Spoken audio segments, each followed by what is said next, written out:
Добрый вечер, селям алейкум. Воскресенье, а значит, настало время подвести итоги недели. О самых главных событиях расскажу вам я, Айше Шулакова. Сегодня в программе. От января 91 к марту 14. Мы действительно успели заскочить последний вагон уходящего поезда. В Крыму отметили День Республики. В тесноте да не в обиде. Со временем, когда у нас будет свое здание с достойными экспозиционными площадями. Ремонт или переезд? Какое будущее ожидает Крымско-татарский музей? Омикрон уже в Крыму. Чего ожидать от нового штамма? Он контагиознее известной нам дельты, по данным разных ученых, от 4,5 до 10 раз. Эксклюзивное интервью руководителя Роспотребнадзора Крыма и Севастополя Натальи Пеньковской. В Крым за кэшбэком. Для отеля, естественно, это увеличение турпотока. Полуостров стал лидером по числу бронирований в первый же день туристического кэшбэка. Судьбоносный январь. 31 год назад прошел первый в истории Советского Союза референдум. Провели его в Крыму. 20 января 1991 жители полуострова проголосовали за восстановление республики. Референдум 1991 года был прологом в исторический 2014 год. Подтверждение тому почти полное совпадение результатов двух крымских референдумов, разделенных почти четвертью века. Непосредственные участники событий тех определяющих лет воссоздали ретроспективу для нашего корреспондента Тараса Брезицкого. Длительный и тернистый путь длиной более чем в полвека. Год 1954. Президиум Верховного Совета СССР вразрез с Конституцией противоестественно отдает Крымскую область Украинской Советской Социалистической Республике. Год 1991. Крым у обломков Союза вырывает свое первое беспрецедентное право на самоопределение. А тогда это выглядело чем-то совершенно невероятным. Тот референдум, который состоялся 20 января 1991 года, это был первый и последний, собственно говоря, в истории Советского Союза референдум общенародный, на котором население решало свою судьбу. Уникальный референдум – предвестник Крымской весны. Обособив статус тогда, крымчане по сути не догадывались о том, что проложили длинный мост в будущее. Достаточно похожи и статистические показатели участников обоих референдумов. Тогда в первый раз на участке пришел 81% от общего числа респондентов. И если 7 лет назад люди твердо голосовали за справедливый исторический путь рука об руку с Россией, то тогда, в 1991-м, выбирали скорее путь параллельный, вразрез с украинской неопределенностью и агрессивными настроениями. Инициатор именно такой формы самоопределения Сергей Ефимов. Впоследствии он возглавит рабочую группу по взаимодействию крымского и украинского парламентов в определении полномочий. Как альтернатива в то время рассматривались голосование местных депутатов и решения народных съездов. Выбирать верную линию оперативно требовали радикальное настроение Киева. Необходимо было определиться по отношению к процессам так называемого украинского национального возрождения. А уже к тому времени был принят закон о языках, и который, показывал весьма тревожный вектор. Агитационный плакат того времени – референдум 20 января 1991 года. Людей призывали отдать свои голоса за автономный Крым. А вот экземпляр Конституции, принятый впоследствии 6 мая 1992 года, именно она стала юридическим камнем преткновения для Украины в ее многочисленных тщетных попытках оспорить легитимность крымской самоидентификации спустя 23 года.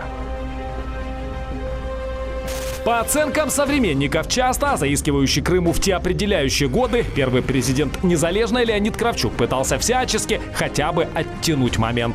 368 лет назад именно волевое решение Богдана Хмельницкого поспособствовало налаживанию продуктивного и взаимовыгодного русско-украинского диалога. Вследствие Переяславской Рады запорожское войско соединилось с русским царством.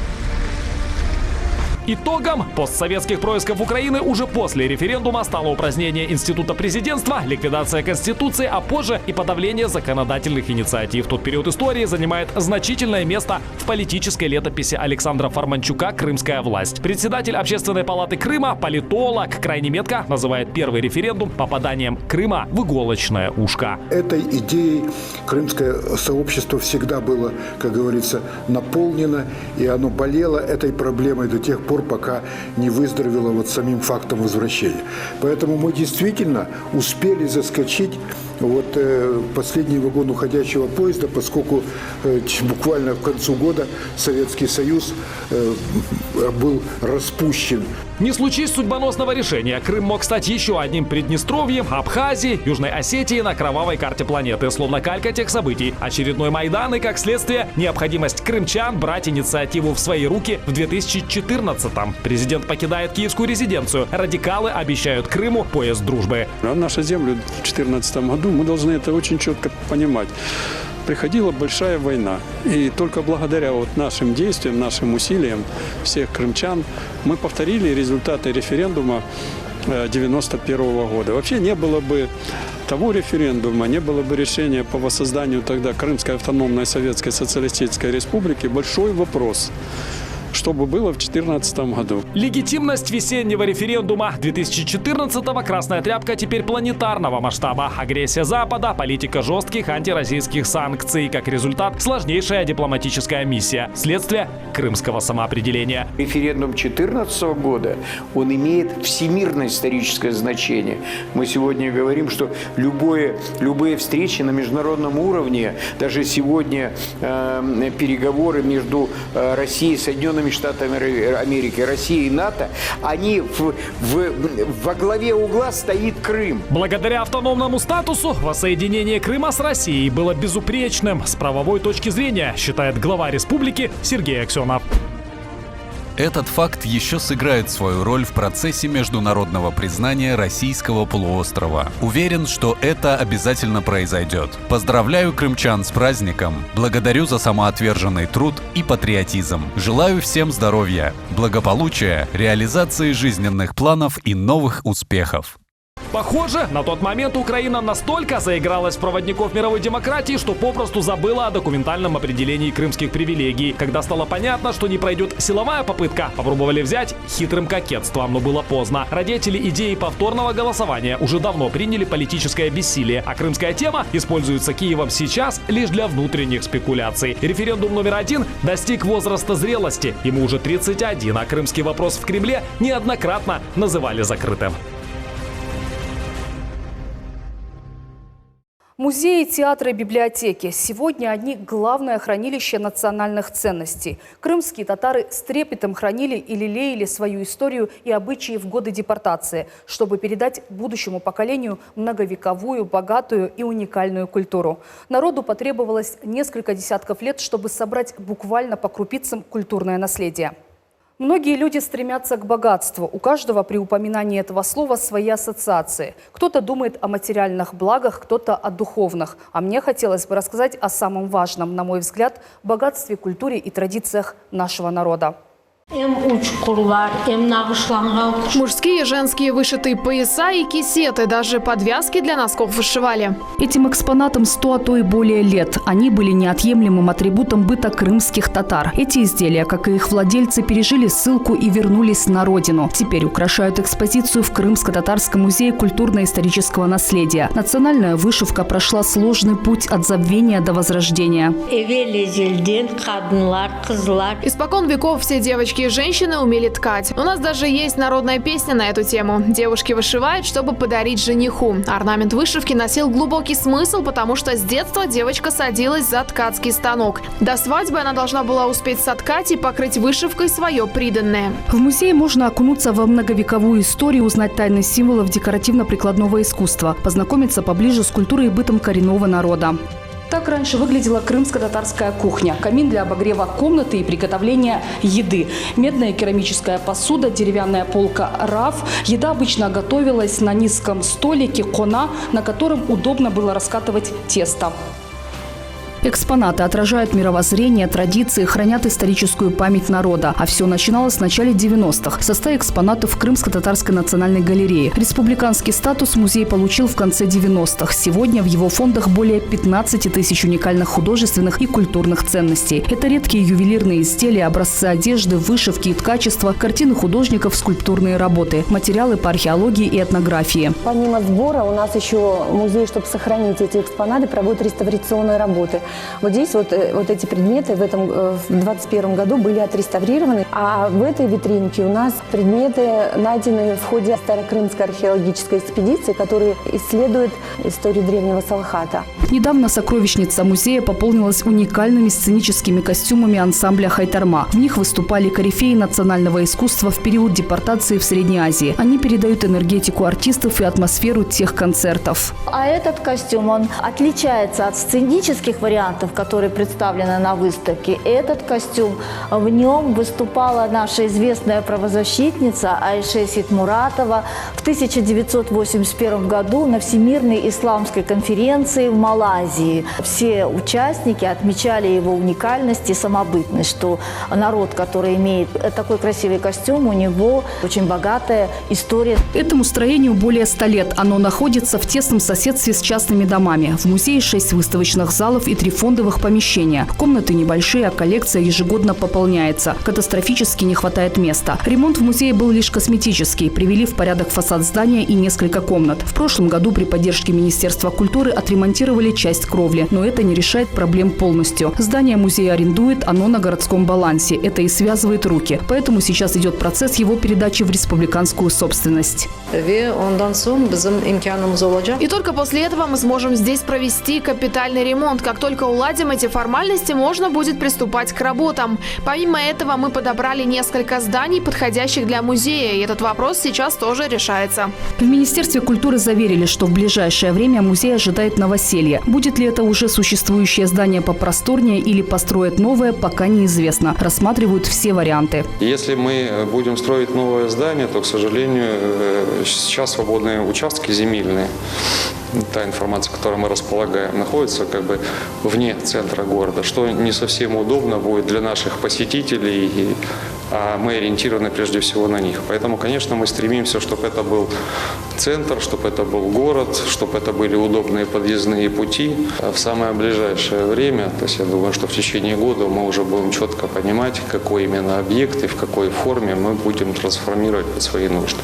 Сейчас у музея 2 филиала. В Старом Крыму музей истории и археологии, в Алупке музей дважды Героя Советского Союза Амедхана Султана. Они сотрудничают с известными российскими учреждениями культуры, в том числе и со Старокрымской археологической экспедицией Государственного Эрмитажа. У музея есть все шансы стать передовым современным учреждением культуры, но для этого нужны соответствующие условия. И тогда появится возможность достойно презентовать многовековую, богатую и уникальную культуру крымско-татарского народа, тем самым способствуя ее развитию и процветанию на родной земле.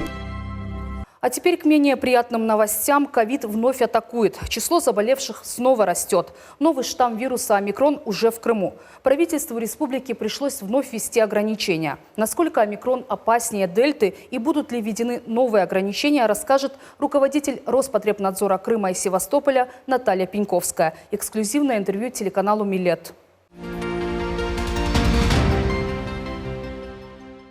Наталья Александровна, заболеваемость новой коронавирусной инфекцией в Крыму снова начала расти. Чем в первую очередь вызван этот рост? Действительно, в Крыму началась новая волна заболеваемости новой коронавирусной инфекции. Это была, в принципе, ожидаемая ситуация после новогодних праздников, после ряда того периода по отмене ограничений и, к сожалению, несоблюдением как жителями, так и гостями ряда мероприятий, в том числе масочного режима, мы начали фиксировать подъем заболеваемости. Но это только первая часть причины. Вторая причина – это в том, что, конечно, лица, которые легко переболевали, у которых было легкое течение заболевания, они не обращались за медицинской помощью, к сожалению, в период новогодних праздничных дней, потому как им не нужен был больничный лист, в этом не было необходимости, они не обследовались и не обращались за медицинской помощью. Это мы фиксировали с первых дней начала рабочей недели. И, естественно, мы сегодня фиксируем подъем заболеваемости в целом по Республике Крым.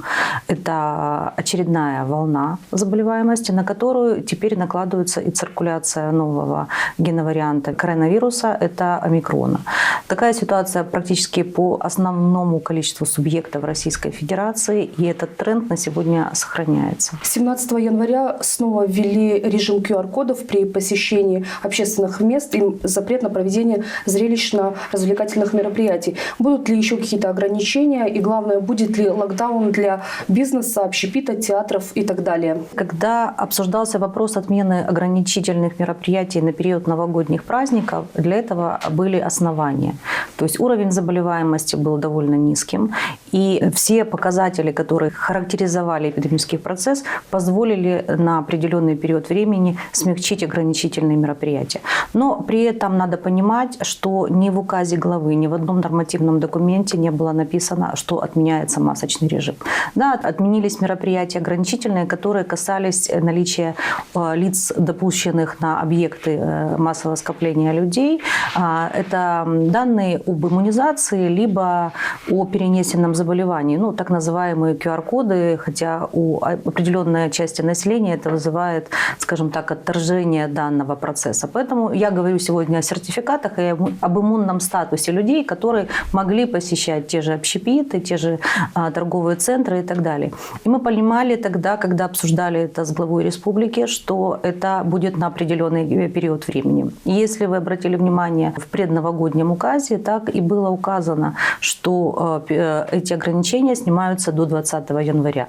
Но с учетом изменения ситуации, в соответствии с указом главы по решению оперативного штаба Республики Крым, было принято решение о том, что все эти мероприятия возобновляются с 17 числа.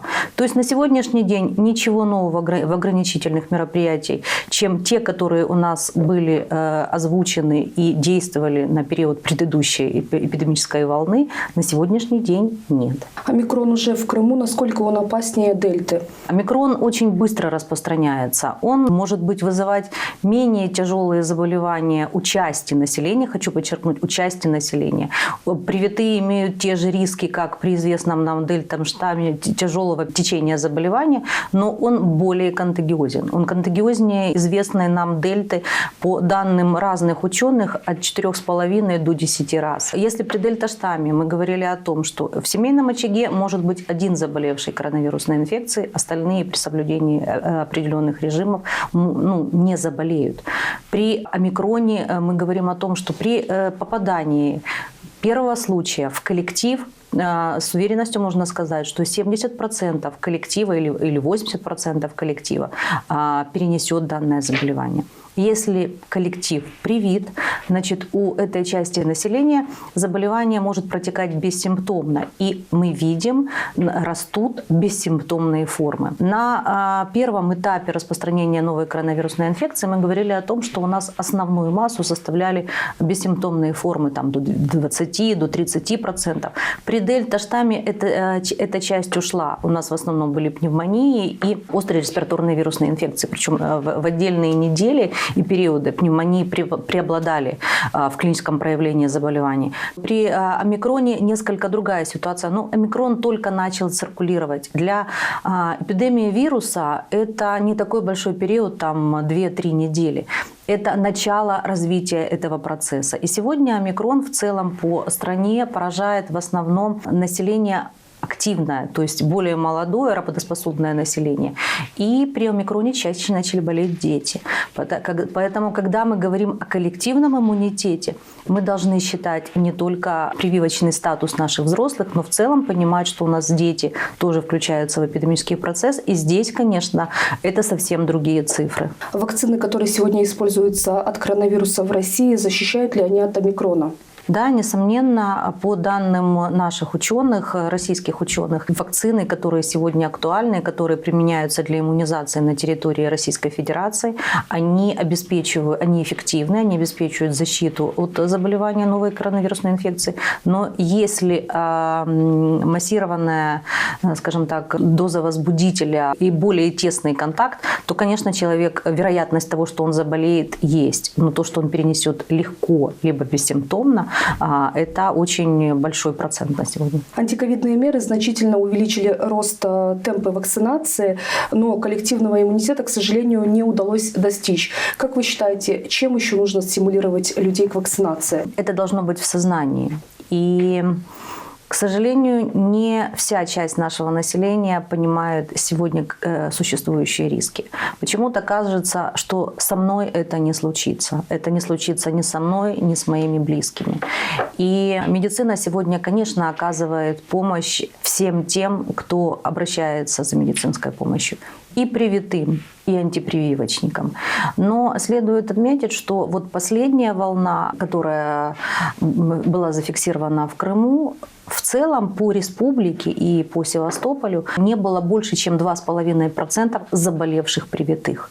То есть вакцина эффективна, она работает. И поэтому все должны понимать, когда вы принимаете решение свое, либо советуете своим близким, вы берете определенную долю ответственности за то, что существующие риски иногда несоизмеримы с нашими какими-то внутренними предрассудками и предубеждениями. И такой вопрос, который интересует практически каждого жителя региона, да и не только, в целом страны. Сколько нам еще жить в ковидных реалиях? Вопрос сложный. И прогнозы здесь, я бы сказала, дело неблагодарное. От того, сколько нам жить в ковидных реалиях, это зависит не только от того, как будет меняться вирус. То есть будут ли у него более, скажем так, другие геноварианты, которые будут более патогенные и более контагиозные. Здесь, в принципе, это все зависит от нас всех. От эпидемиологии вируса раз. И, конечно же, от нашего, скажем так, коллективного разума и коллективного сознания. Это, прежде всего, иммунизация. Это соблюдение мер профилактики, дезинфекции, социального дистанцирования, соблюдение всех ограничительных мероприятий, в том числе масочного режима, соблюдение изоляции. То есть мы должны понимать, что вирус просто так не передается в популяции. Если будут стоять все заслоны, которые сегодня в ограничительных мероприятиях прописаны, вирус не сможет найти организм, в котором он дальше будет размножаться, проявлять свою патогенность и способствовать распространению. Наталья Александровна, спасибо за интервью. Спасибо. Крым стал лидером по числу бронирований в первый же день акции кэшбэка. Туристы покупают путевки как в отеле, так и в санатории для оздоровления. Отдых с возвратом – относительно молодая программа, но уже пользуется большим спросом.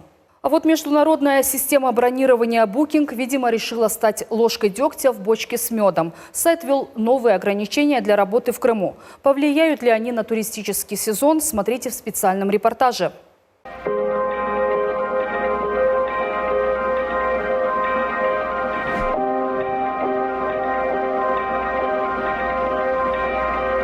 Соль повсюду, на потолках, стенах и полу. Такая солевая шуба является не только изыском дизайна, но и важнейшим элементом создания лечебного микроклимата. Эффект от процедур почти такой же, как и от пребывания на морском побережье. Соляные пещеры или спелеокамеры – простой и приятный способ укрепить иммунитет и предотвратить простуды. Попутно улучшить состояние легких. Еще они полезны после ковида.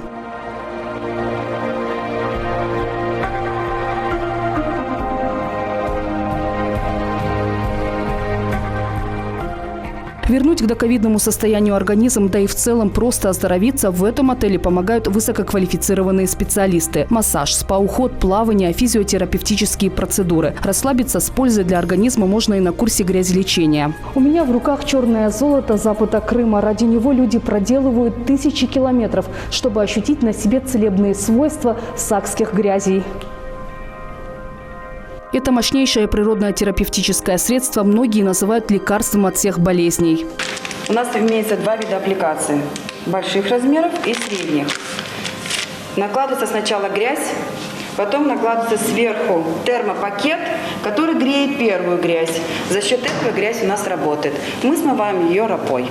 Сейчас в отеле не такой ажиотаж, как на новогодних каникулах, но все же желающих отдохнуть на западном побережье достаточно много. Даже несмотря на то, что международная система бронирования Booking ввела новые ограничения для работы в Крыму. Сервис теперь разрешил клиенту бронировать номер только на одного туриста. В пик сезона у нас бронирование где-то 40% от туроператоров и 60% это наши прямые продажи. Booking у нас это единичные брони всегда были. 1-2 брони в месяц, то есть мы сильно от букинга независимы.